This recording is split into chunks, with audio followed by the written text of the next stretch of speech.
This is the homiest meal you've never heard of. There's countless varieties of this dish all over Spain, even in Portugal. It's called cocido. Now, I'm gonna make my own version. So this is how I'm gonna make my cocido a mi manera. Cocido my way. So we're gonna start off making our stock.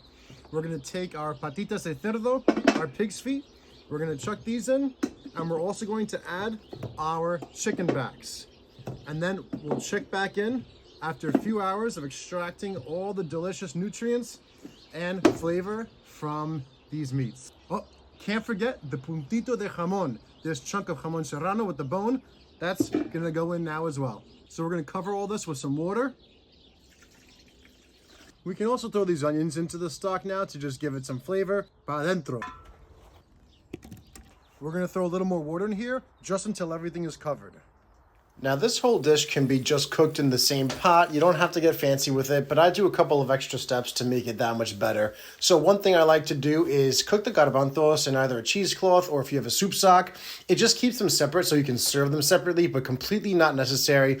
And then I take the chicken backs and the pig's feet out. I take all the meat off of the chicken backs, put the bones in a separate pot to make more stock out of it. And then I take all the skins off of the pig's feet and I blend it up with some broth and throw that back into the stew.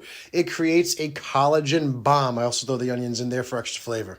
And when I tell you that this broth is rich, it's unbelievable. If you get some on your fingers, it's going to be like glue. So now we're going to throw our vegetables in there, cleaned, peeled, and the chorizo. I like to pinch the skin a little bit to let the flavors diffuse. This is a pretty cured chorizo. It's not like a fresh one. So if it's fresher, you don't have to cook it as long. With this, I'm going to let the chorizo cook almost an hour.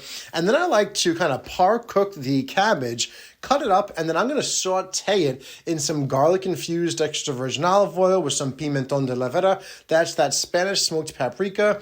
Again, this is not a necessary step. You could just simmer it, but I like it a lot. And then we're going to make the fideos. So this is kind of our first course here. So we're going to take these little noodles and some of the cocido broth, and this stuff is so good, so homey. That's course one. I threw in some kale before, and look at this platter. This is as good as it gets, family style. Put it on the table. Everyone grabs what they want. Guys, if you like this, give this a like, follow for more, and I'll see you in the next one.